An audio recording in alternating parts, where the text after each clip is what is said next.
मसाजोगचे सरपंच संतोष देशमुख यांच्या हत्येला आता 100 दिवस पूर्ण झाले आहेत।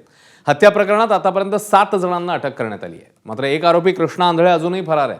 आरोपींना फाशीची शिक्षा द्यावी अशी मागणी कुटुंबियांनी केली आहे। तसंच कृष्णा आंधळे सापडणं गरजेचं आहे, कारण त्याच्याकडे महत्त्वाचे पुरावे आहेत असा दावा संतोष देशमुख यांचे बंधू धनंजय देशमुख यांनी केलेला आहे। दरम्यान आज बीडचे खासदार बजरंग सोनवणे तसंच सुप्रिया सुळेंनी केंद्रीय गृहमंत्री अमित शहा यांची या संदर्भात भेट घेतलेली आहे।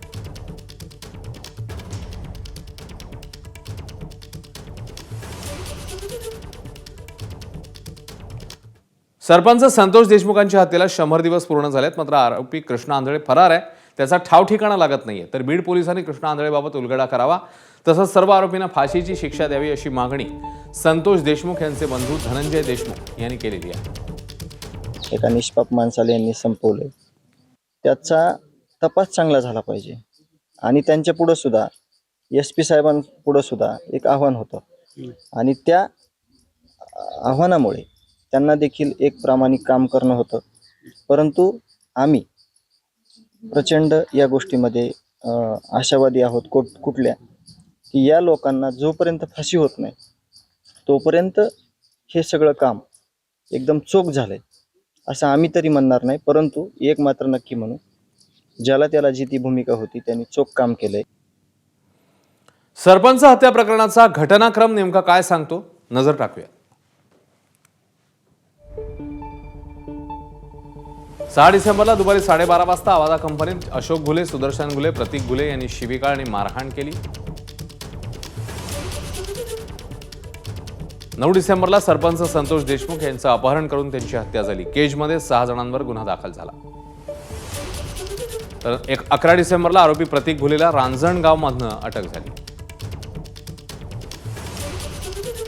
11 डिसेंबरला मुंडेंचा निकटवर्तीय वाल्मिक कराड, विष्णू चाटे, सुदर्शन घुलेवर केजमध्ये खंडणीचा गुन्हा दाखल झाला। 12 डिसेंबरला आमदार धस यांनी देशमुख कुटुंबाची भेट घेतली आणि आकाच्या आकांवर कारवाईची प्रथम मागणी त्यांनी केली। 13 डिसेंबरला हत्या प्रकरणाचा तपास हा CID कडे वर्ग करण्यात आला। 14 डिसेंबरला केजचे पोलीस निरीक्षक प्रशांत महाजन यांना सक्तीच्या रजेवर पाठवण्यात आलं। 14 डिसेंबरलाच विष्णू चाटेची राष्ट्रवादीतनं हकालपट्टी झाली। 19 डिसेंबरला शवविच्छेदन अहवाल प्राप्त झाला। 56 जखमांची नोंद झाली आणि मारहाणीतच देशमुखांचा मृत्यू झाल्याचं उघड झालं। 24 डिसेंबरला आवादा कंपनी इथे झालेल्या मारहाण खंडणी प्रकरणाचा तपास CID कडे वर्ग करण्यात आला। 31 डिसेंबरला कराड पुण्यात CID ला शरण आला। केज कोर्टाकडनं 14 दिवसांची कोठडी ही सुनावणी झाली। 4 जानेवारीला सुदर्शन घुले, सुधीर सांगलीला पुण्यामध्ये अटक झाली, तर सिद्धार्थ सोनवणेला कल्याणमधून अटक झाली। 11 जानेवारीला हत्या प्रकरणातल्या सर्व आरोपींवर मकोका लावण्याचं समोर आलं। 8 फेब्रुवारीला सुदर्शन घुलेच्या मोबाईलमधील डेटा रिकव्हर करण्यात आला अशी आमदार धस यांनी माहिती दिली। 26 फेब्रुवारीला हत्या प्रकरणात विशेष सरकारी वकील म्हणून उज्ज्वल निकम यांच्या नियुक्तीचे आदेश देण्यात आले। 27 फेब्रुवारीला बीड कोर्टात हत्या प्रकरणाचं दोषारोपपत्र SIT कडनं दाखल झालं। 3 मार्चला हत्या प्रकरणाचे फोटो उघड झाले। क्रौर्य पाहून राज्यामध्ये संतापाची लाट उसळली।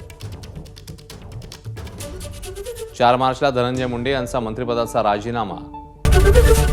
ABP माझा, उघडा डोळे बघा नीट।